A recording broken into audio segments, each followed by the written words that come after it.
2023 Trek Checkpoint SLR 9, size 54, weighing in at 8.25 kilos. Stay tuned after video. We are free to buy sound test after this video. Hey, how's it going, everyone? GC Performance here, back with another video, and today I have for you guys this beautiful 2023 Trek Checkpoint SLR 9 in a size 54. This thing retails for $12,250, and oh my gosh, talk about a color. Talk about a color, man. Look at that orange. I like this color a lot. I don't know if it's showing as well on camera as it is in person. This is like a very bright traffic cone orange, and this looks a little bit more like on the camera, like hot red orange, but it's a beautiful color. The Trek logo is more of like a dove gray, like an off-white. It's not a complete white. It's a beautiful looking bike. The Trek Checkpoint, this is their gravel series bike. This is their bike that they use for those races like Unbound, or you're looking for those crazy gravel races. Funny thing was, when I went to go look up the Trek bike for this model in particular, the first bike that popped up on their website when you click gravel is the new Domane. So my question I'll be asked is this bike better than the new Domane? Now, this bike is a little bit more race aggressive or race oriented. We can see the head tube isn't as slacked as the Domane. It's definitely less endurance-y. So this bike is a gravel bike that maybe you're competitive about, but you want the extra tire clearance. This bike has all the features that you would want for a gravel bike to have. A lot of extra storage in there, a lot of units to mount accessories like traveling bags, extra water bottle holders, extra stuff like that, and then also the tire clearance to boot. This bike can take up to a 700 by 45C tire. Coming stock from the factory, it has a 700 by 40C tire on there, and it is tubeless ready, set up out of the box. But again, this is a Project One color. This is their top tier bike. Again, $12,250, and this is a 2023 model. And the reason why it is so expensive is because they're SLR series, and this is their 700 series OCLV. This is going to be the nicest carbon fiber you can get for this bike, in particular the Checkpoint. The new Domane SLR is going to be their 800 series OCLV, but the Checkpoint is going to be a little bit more dense, a little bit more dense of a carbon, a little bit more heavier. But the weight that I just gave you guys on there as well was like 8.25 kilos. I don't know what the pounds is in that, but you guys can obviously figure that out. I don't want to blow over. A hurricane just happened. Was with the added stuff inside here as well, inside the SWAT storage box. I'll show you. We have in here like a little bag that you can put your tubes or tools inside there as well. But we'll go over that in a second. But that was with that stuff included, and also tubeless ready, so keep that in mind. But beautiful bike. I really do like this color a lot. I think it looks very pretty. Yeah, this is what after a hurricane looks like in South Florida. The hurricane just hit yesterday, and it didn't really hit us that much. It actually veered north a little bit more, so we're very fortunate, but it's gorgeous out, just very windy, and I don't want this bike to blow away on me. So we're going to turn it this way, and we'll get into everything on this bike. So again, this is a size 54. This is everything you're going to get top tier, top line, SRAM 2x12 red. Hold on a second. Yeah, sorry about that. SRAM 1x12 SRAM red axis. This is our XPLR system as well. So you get the upgraded derailleur that can take up to a 44 tooth cassette. You have the SRAM red cassette on there as well. That's a bigger gear range as well. So this is pretty much a road bike with a massive cassette in the back. And there we go. The sun's not out, so you can kind of see the color a little bit better, but very pretty. This bike does still have an ISO speed decoupler in the back here to make sure that you're not getting that massive rigid bike feeling. This is going to give you a little bit more of a comfortable feeling while riding. It's going to dampen out those vibrations and give your bike, your rider, a little bit more comfort. They don't have an ISO speed decoupler in the front. This is much more smoother and a much cleaner setup as well. You can run the internal 1x piece on here. Trek does sell a Bontrager 1x bar and stem piece that makes this look much more flush and cleaner on here. But this is how it comes stock from the factory. But without further ado, let me get into all the features on this bike. So starting off with a handlebar, you get on here this Bontrager carbon fiber bar. This is the ISO Core bar. It is a gloss carbon fiber bar by Bontrager. Very nice looking gravel bar. It doesn't have that much of a flare on there, but it is a nice looking bar. With the bike as well, you do get a carbon fiber Rsl Bontrager stem. Gorgeous looking stem, just, you know, nothing basic about it. They do have the blender system where you can actually add attachments to here if you want to run an out front garment mount, or a light as well. If you're planning on doing some night rides, you can. The tape on here is going to be a Bontrager tape. Nice kind of tacky feel to it. You wouldn't need gloves. If you wanted to run it without gloves, you'd be fine with it. But if you're riding gravel, you're probably going to want it. For the group set on here, like I said before, it is the SRAM Red 12-speed axis. 12 gears in the rear, 1 in the front. These are road shifters with an XPLR rear derailleur in the back.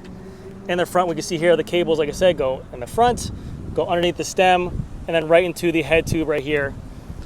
You can see you can actually run another one too if you have Di2 wires or whatever it is, which looks really cool. You have your spacer adjustments as well.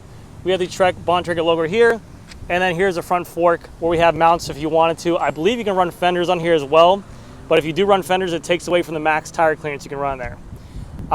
This being their SLR9, it's going to come with the nicest wheels they offer for gravel. These are the ELITEWHEELS Rsl 37V wheels. These are the top line wheels that they make. Those are bladed spokes. You have a Bontrager Rsl Hub Super Lightweight. Everything about this bike screams race and super lightweight. The tires you get on here are going to be a Bontrager GR1 team issue 700 by 40C tire, and they are set up tubeless ready. They have a nice little depth to them, again 37 millimeters, and then these tires fit this profile pretty well. The tire you get on here is pretty aggressive. It has some bite marks on here on the side, but also if you do ride on road, you got a nice kind of pattern to go ahead and give you a little bit less rolling resistance while riding on the road, which is nice. For the rotors on here, you're going to get a 160 front and rear. So a SRAM red 160 millimeter front rotor here. We have a center lock rotor ring, and then we have our 15 by 100 through axle. I'm sorry, 12 by 100 through axle that goes through the bike to hold it in. We have our SRAM red brake caliper right here, and you can see underneath here we have like a little rubber or texturized bash guard on the down tube. This is when you're riding through mud, through dirt, through rocks. That way they're not kicking up and hitting the frame and messing up that beautiful Project 1 paint job. That's going to stop that and prevent that. Also, those little holes are there. You can run another water bottle cage there if you're really worried about hydration and you don't think that 3 are enough in the middle. You can run that there as well. Going to the top tube of the bike, you can see here they have these little 2-bolt systems here. This can be ran with like a bento bag or an internal storage system here where you can put your nutrition, whatever you want, you can kind of put that there. And then for the internal of this triangle, look at all these little holes they have here. You have little rubber gaskets to kind of block them off, but there's a lot of stuff you can run inside of here to set up this configuration. So you can set it up with a water bottle system here, a water bottle system here, and also another water bottle system here if you wanted to. You can set up with like a little frame bag here. You also have another one up here as well. There's a lot of different configurations that Trek sells online that you can actually run this with to make it how you want. You do have this little door opening system in the down tube that you can, like I said, you can put inside here a spare tube, a spare pump, a CO2, food, whatever you want to put inside here. You can fit, and it does have these nice little knickknacks like here. You can put like a little Allen key set right there. You can wrap your tube around here. So it is an efficient storage system as well, but there's tons of room inside of this down tube for you. Yeah, you can run a fender right there, see? You get like tire clearance. Again, that's a 40, and this can fit up to a 45C. For the crank system, you can see right here, you can run a front derailleur if you wanted to. You do have that option. But for the crank system is a SRAM red crank, carbon fiber crank arms with a cork power meter right here. It does come with a 40-tooth chainring stock from factory, and then you're running a 12-speed SRAM red flat top chainring. And then for the back cassette, that is a SRAM red XPLR cassette that has a 10-tooth at the bottom and a 44-tooth at the top, giving you a 40 by 44, which is a really good range. I mean, that's more than enough of what a range you might need. If you're doing any more climbing than that, you can always change out your chainring. Or if you want a little bit more grind or grit or power, you can always swap this out to like a 44 or a 46. Not swap, you probably have to buy it, but if you bought this bike, you probably have the money to do so. But yeah. For the bottom bracket on here, this is a upgraded bottom bracket system. It is a threaded system now. They're T47, which you're seeing much more companies do. They're going to something reliable. They're getting rid of the frame creaks. They want threaded. They want to make sure it's secure. So people are respecting that. T47, I like this design a lot. It reminds me of a standard BB30 system, but with a threaded variation to it. So it's kind of like the best of both worlds. Very nice system. You can see here we have mounts for a fender right there, that little gasket. And then going to the back, like I mentioned before, this is the SRAM red XPLR derailleur system. This just means that the XPLR means a longer cage to allow for this 44 tooth. You cannot run this with a stock SRAM red axis derailleur. It will not work. You can also make this bike mechanical if you wanted to. You see here you have a bolt right there. You also have a front derailleur cable pull right there as well, or if you're running Di2.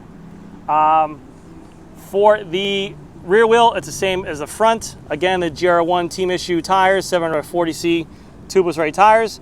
These are the ELITEWHEELS Rsl 37V Again, these are the RSL wheels with the nice hub on there. We'll get a free body sound test in the back later on. And then, nice little fender mount there. You have your little through axle removal right here, and this piece is removable to go ahead and swap out to the front if needed. So that way it is easier to change out on the fly if you forgot a tube and you got a flat and you forgot one, that you can just change it with your jersey pocket. For the seat post, this is the ISO speed right here. This is your little tiny dampening tool right here. And then this is your seat post. This is your seat post mast. 2 separate pieces. This whole piece comes off. You cut the frame to where you want it at. Again, I always said how I feel about it. I don't really like the look of it. I think it looks ugly in my opinion. I wish it was just a normal seat post, but that's just my take on it. And then for the saddle, you get an ELS Pro, carbon fiber rails, and plastic body. I think that's plastic body. Maybe you guys don't know. But a Bontrager saddle nonetheless. But anyways, guys, that's the screw there. Anyways, guys, that's gonna do it for this video. Let me know what you guys think.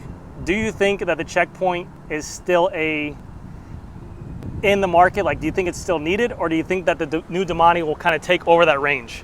Because it seems like right now they have literally, you have the Amanda, which you can run a pretty big tire on. You have the Domane, which now you can run up to a 38C tire.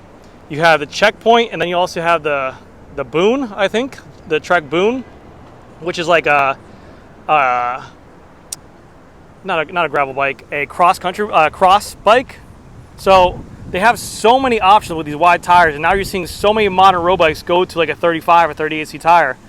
I mean, I can't think that the next iteration of a Domane might have an option to go up to a 40C tire. I mean, do we see a world where we need a checkpoint? Do we see a world where we need a crux? Do we see a world where we need these gravel bikes dedicated? I mean, this is a really badass bike. You could buy this bike, which is a very similar frame to the Amanda, and then you could keep these wheels on here.